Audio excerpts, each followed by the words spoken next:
Hey guys, Dr. Justin Marchegiani here. Today we're going to be talking about the top 5 functional medicine principles that we can use to prevent and or treat wrinkles naturally from a root cause perspective.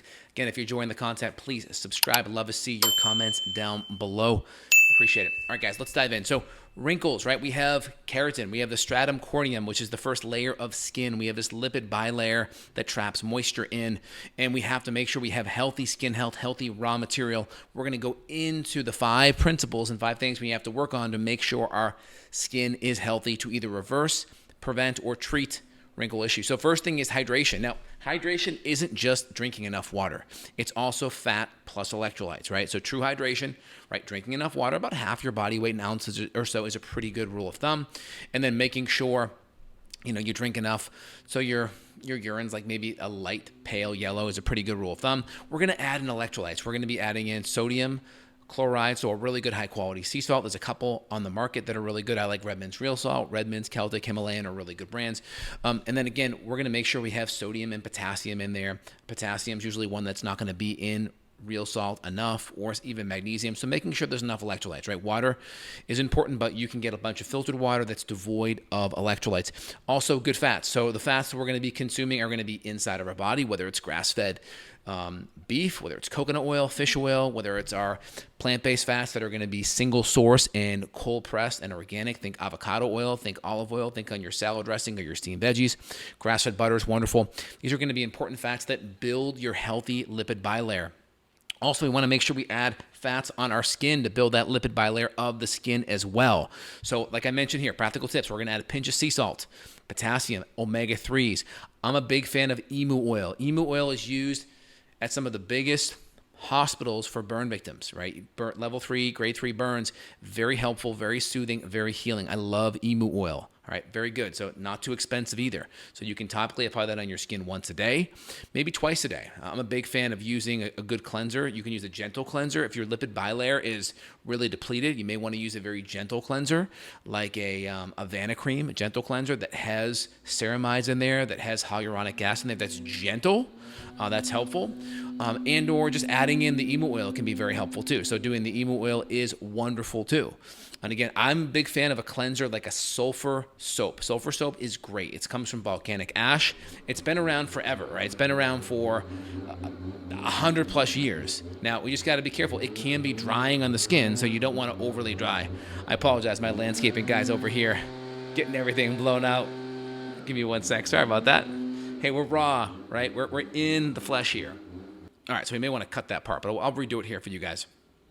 All right, so again, we want to be adding healthy fats. We may be adding topical fats like an emu oil, like a Vanicream gentle cleanser as a cleanser. We may be using a sulfur soap cleanser. So we have our cleanser is the first thing we do. We want to strip off oils and junk off our skin. We don't want to strip so much where we naturally strip our lipid bilayer off, but we want to strip enough so we cleanse the skin, get dirt, open up our pores. Then we're going to use a really good toner. I'm a big fan of a diluted, gentle witch hazel and aloe-based toner. Wonderful toners are great.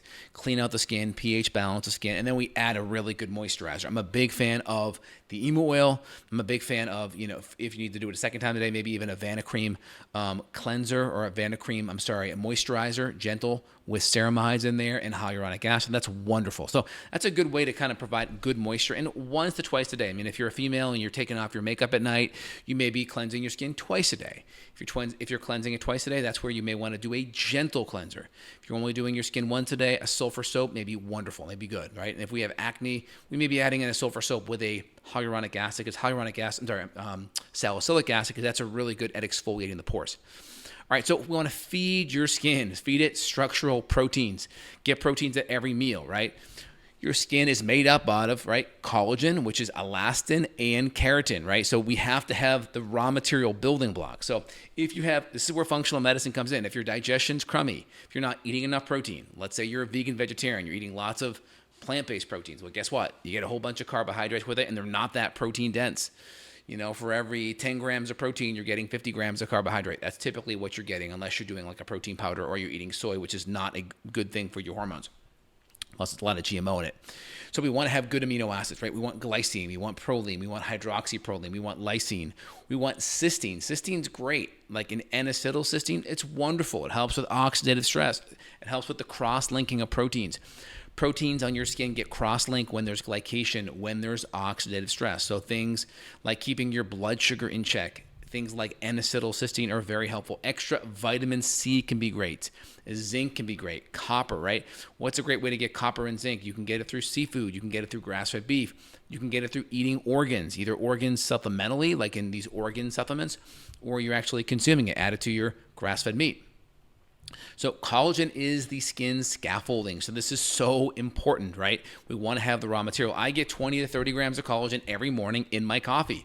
That provides good raw material. We used to get it through eating the skin on animals. We used to get it through soups where we have the knuckles in there, or bone broth. We just don't do that as much. So I think it's really important to make sure we're on top of that.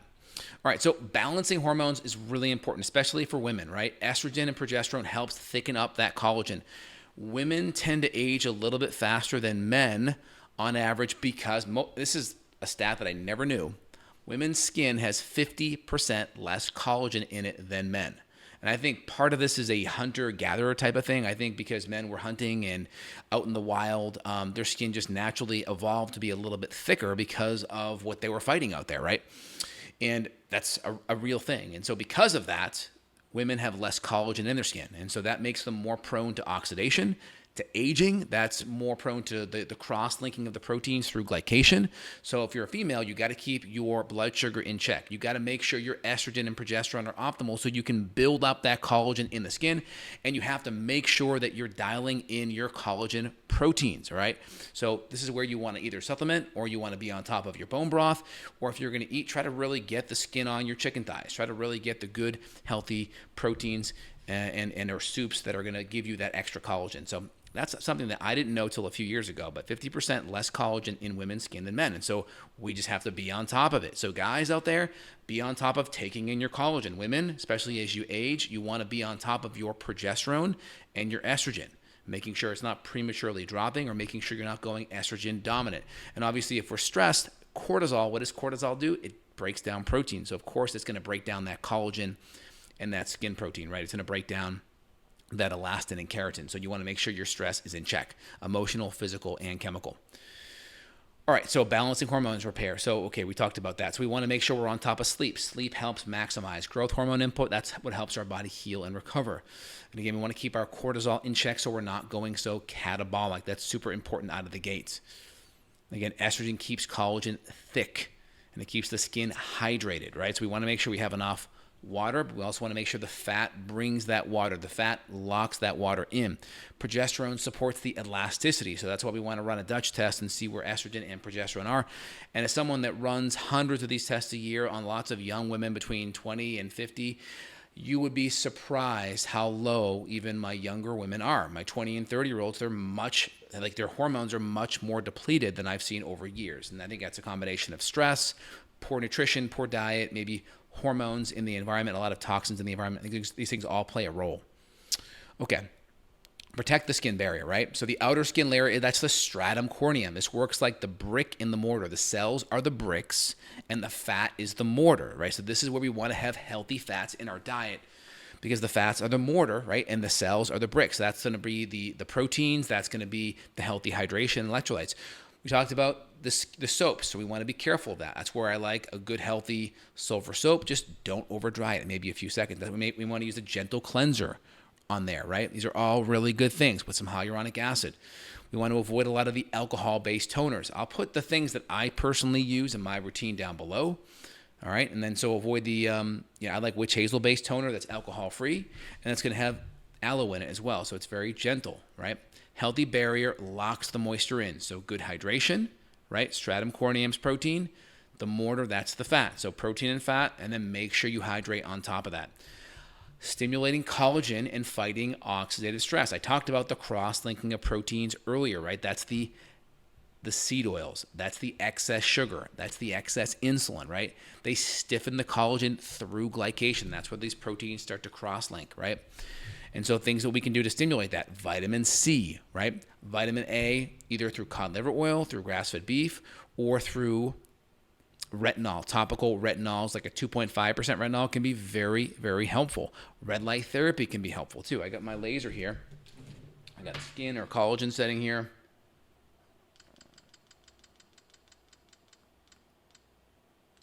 And this is a red and infrared light.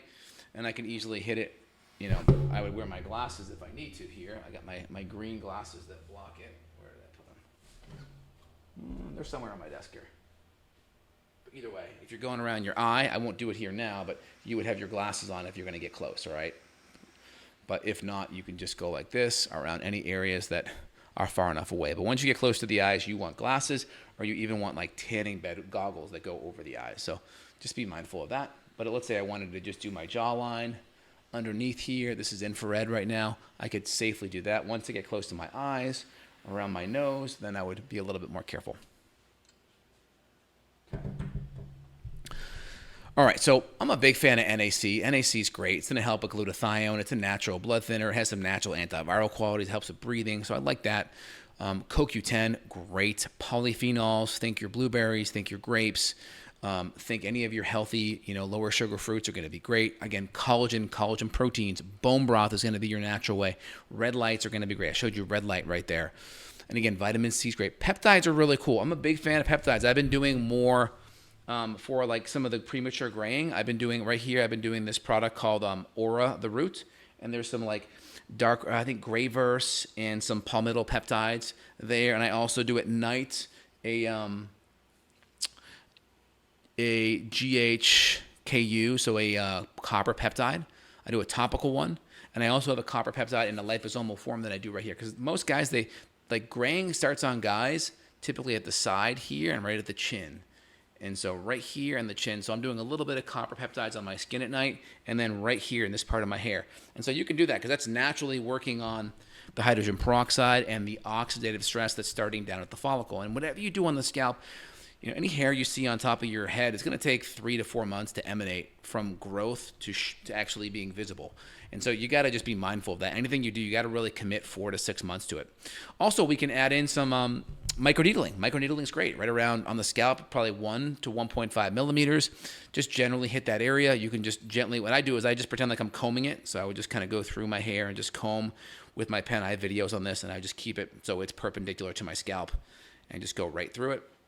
And you can recycle those microneedling heads. I use a Dr. Penn M8, which works great. Just make sure you get the real professional microneedling heads. And if you save them once or twice, it's okay. Just make sure you clean them in alcohol or peroxide. But if you're on the fence, just replace them each time to be safe. But once a week on that's great. Just take 5 or 10 minutes in your routine to help. But that can be great for your hair. But you can also do that around your eyes. So you can either just go like, you can do a little tic-tac-toe, like 3 lines. Or you can just do small little concentric circles like this, just small little circles. And again, if you're in doubt, you can just go find a really good esthetician in your area and have them walk you through it. But there's some really good videos online, but just do small little circles like this. Just very, very gentle. Again, do it after you shower. Put hyaluronic acid on there first. No vitamin C, nothing else, because you can develop a inflammatory histamine kind of reaction. So that's a real thing. So avoid the seed oils too, because seed oils are prone to oxidation because they're omega-6. The excess double bonds in it makes it more prone to oxidation. Plus, the processing of getting omega-6 fats tends to damage the fat through the hexane and the bleaching and all the pressure. So not the best. Choose healthy fats. And again, a zinc-based sunscreen is great. The problem with a lot of people using sunscreens back 10, 20, even 30 years ago, they only blocked UVB. UVB is the type of ultraviolet light that burns. But it did not block A. And so A would have a free pass in there, and it would damage your collagen like crazy. And so you could avoid the burn, but then you would still have the damage. Because normally natural light comes in, the burn tells you when to stop. And so when the burn starts to set in, you would also stop the A at the same time. Now, or I should say years ago, they had the oxybenzene and these different oxymethoxycinnamate, these different like chemical absorbing sunscreens, and it would block more of the B, but let in the A. And so that's a problem because then you could still create a lot of collagen damage. And so now some of the better sunscreens are going to be like more zinc-based, and they're going to have healthier fats and bioflavonoids in there that are going to physically block. So one is chemically neutralize, lots of problems there. one is physically blocked. Think of it as like putting a mirror up to the sun. So that's kind of be your more zinc-based sunscreens, maybe even a light titanium dioxide sunscreen. And again, you can use cosmetic skin database. I'm not a fan of using sunscreens just for the sake of using them. Only use them if you're going to be in an area where you're going to be getting more sun than your minimal erythemal dose. So your minimal erythemal dose is just enough to get pink, but not to burn at all. That's fine, all right? And you can use like your app called D-Minder, set your skin tone, figure out kind of the latitude in the year, and it'll kind of tell you how much time you need. And you build up a solar callus, but you do not want to be burning at all, okay? I recommend using emu oil as well as just a way to set the day. Emu oil is a natural SPF of 8, which means it blocks about 86% of UV rays, which is nice. So it does give you a good baseline of protection. It's still going to allow sun to come through. Now, again, when you're getting sunlight in the morning is best because it's going to be very low UV, from let's say 7:30 to 9. It's going to be very low UV, under UV probably 3 index-wise, and you're going to get a lot of red light. So that's also very good for the skin and building up collagen. So red light, you can do it naturally in the early morning, or you can get it from a red light in your house. So again, collagen repair and equals anti-aging, quality sleep, right? That's what starts the regeneration process. So hope this helps you. So what I recommend is get a good skincare routine. Good fats on your skin once or twice a day. Have a good sunscreen that you can go to if you're going to be out there too long. I like Vanacream, Ulta MD makes a pure one. Babo makes a good one. Think Baby makes a good one. Badger makes a good one. My Michelle makes a good one. There's about 7 or 8 that are really good ingredients, really clean, really good fats that are also non-comedogenic. They won't clog your pores, and they aren't going to have like a lot of bad fats in them. So just take a look at those. Are some really good brands I recommend. Make sure you cleanse your skin. Don't overly dry it. Whatever you're doing to cleanse, make sure you're not overly dry. Good toner, clean your pores out, good moisturizer. And then you have some other things that you can do. You can do your microneedling. You can do your copper peptides on the skin. You can do red light, right? We can do natural red light outside, so then just don't burn. So a lot of good things. Dial in your carbohydrate, dial in your insulin so you're not cross-linking proteins, creating glycation, which is going to increase premature aging. So a lot of little things you can do. Again, if you want to dive in, let's say you have issues with your gut, you're not breaking down your proteins, or you have issues with estrogen dominance or your hormones, or you're going perimenopausal or menopausal, you're going to want to dive in deeper and look more under the hood and see what else you can do with your hormones in your gut, because that may be another next step. But I gave you a lot of things to look at now.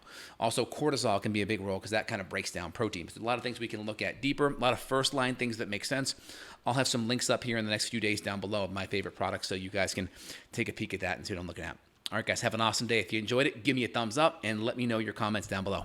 Have a good one, y'all. Bye.